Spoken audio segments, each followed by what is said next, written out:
જય સ્વામિનારાયણ. ચૈત્રી સમયાના પાવન અવસરે આપણી વચ્ચે ઉપસ્થિત પરમ શ્રદ્ધેય વંદનીય લાલજી મહારાજ દ્વય, કથાનું શ્રવણ પાન કરાવી રહેલા નારાયણ ચરણદાસજી અને જેમણે દ્રષ્ટિપૂર્વકનું સનાતન ધર્મ પરંપરાનું પૂરેપૂરું અનુસરણ થઈ રહે એવી પ્રકારની કથાનું આયોજન કર્યું એવા સત્સંગ સભાના શ્રી નૌતમ સ્વામી, ચેરમેન શ્રી અને આપ સૌ હરિભક્તો, હું કથા શ્રવણપાન યુટ્યુબના માધ્યમથી પણ કરતો હતો અને આજે પ્રત્યક્ષ કથા શ્રવણપાન કરવાનું બન્યું અને મને ખ્યાલ આવ્યો કે સ્વામિનારાયણ સંપ્રદાયની જે મૂળ સંપ્રદાયની મૂળભૂત મહત્તા છે એ પરંપરા, પ્રાચીન પરંપરાનું પૂરેપૂરું અનુસરણ. આજે કથાઓ તો ઘણી થાય છે, શ્રીમદ ભાગવત કથાઓ પણ ખૂબ થાય છે, પણ એમાં જ્યારે અવતારની વાત આવે સ્કંદમાં, ત્યારે રામાયણની વાત આવે ત્યારે તુલસીદાસની ચોપાઈઓ ગવાય છે.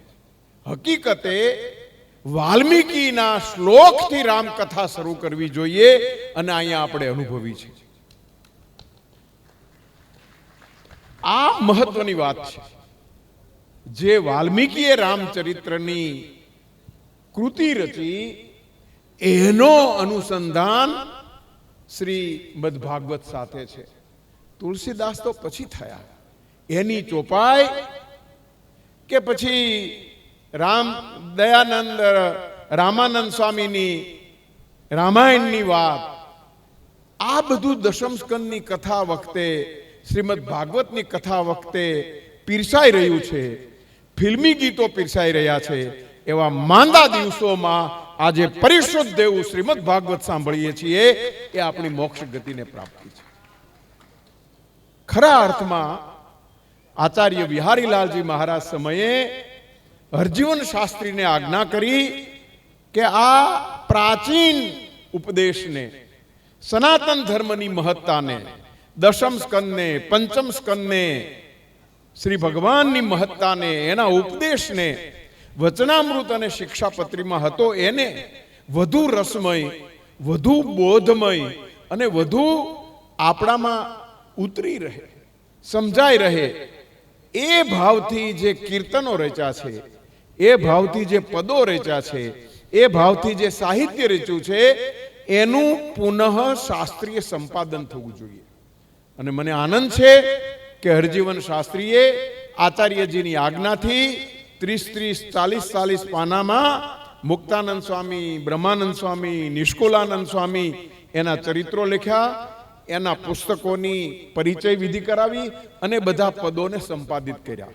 પણ 200 વર્ષની ઉજવણી વખતે આચાર્ય શ્રી રાકેશ પ્રસાદજી મહારાજજીને, આચાર્યજીને સંકલ્પ થયો કે હવે આ 200 વર્ષની ઉજવણી વખતે 8 નંદ નહીં, 9 નંદ કવિઓ છે. દયાનંદ પણ છે, પૂર્ણાનંદ પણ છે અને મુક્તાનંદ, બ્રહ્માનંદ, એમ આ નંદ સંતોના અધિકૃત ચરિત્રો છૂટક છૂટક મળે છે. એની કૃતિઓ પણ છૂટક છૂટક મળે છે. પણ એ બધી કૃતિઓનો સાર, એ બધા પદોનો સંચય અને એના જીવનની પ્રમાણભૂત વિગતો 15-20 પાનામાં નહીં, હરજીવન શાસ્ત્રીએ જો 30 પાનામાં લખી હોય તો આપણે 40 પાનામાં બધી જ વસ્તુ સમાવીને એના ગ્રંથોનું પ્રકાશન કરવું. આચાર્યજીનો 200 વર્ષની ઉજવણી પ્રસંગનો આ સંકલ્પ ગુજરાત સરકારે સ્વીકાર્યો અને ગુજરાત સરકારની સાહિત્ય અકાદમી તરફથી આ નવનંદ સંતો અને બીજા નંદ સંતોના પદોનો અધિકૃત સંચય તૈયાર થઈ રહ્યો છે. મને આનંદ છે કે આ સેવામાં લક્ષ્મીનારાયણ દેવના આશીર્વાદથી, આચાર્યજીની કૃપાથી, કોઠારે સ્વામી અને ચેરમેન શ્રીના રૂડા સ્નેહ આશીર્વાદને કારણે અને લાલજી ભગતના સૌજન્યને કારણે તથા નૌતમ સ્વામીના આપણી ઉપરના આશીર્વાદની કારણે અત્યાર સુધીમાં આપણે 6 ગ્રંથો તૈયાર કરી શક્યા છીએ. એક ચાતુર્માસમાં એક કવિ વિશે કામ પૂરું થાય છે. એના બધા જ પદોની અધિકૃત વાચના, એમના જીવનની બધી જ વિગતો અને પદમાં પ્રયોજેલા શબ્દોના અર્થો, એ અર્થો મૂકીને એ પદોને સંપાદિત કરીએ છીએ. આ એક મોટું કામ દ્વિશતાબ્દી વર્ષમાં થઈ રહ્યું છે અને મને આનંદ છે કે આ ચૈત્રી સમયે લગભગ આપણે 4 સંતો વિશેની પુસ્તકો પ્રમાણભૂત રીતે પૂરા કરી નાખ્યા છે. 2 ગ્રંથો તો પ્રકાશિત પણ થઈ ગયા, મંજુકેશાનંદ સ્વામી અને મુક્તાનંદ સ્વામીના. નિષ્કુલાનંદ સ્વામી અને દેવાનંદ સ્વામીના લગભગ પૂરા થવામાં છે.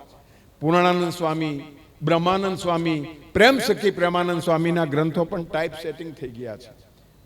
લાલજી ભગતનો ખૂબ સમય એમાં આપે છે. સંત સ્વામી વગેરે સંતો પણ માર્ગદર્શન આપે છે.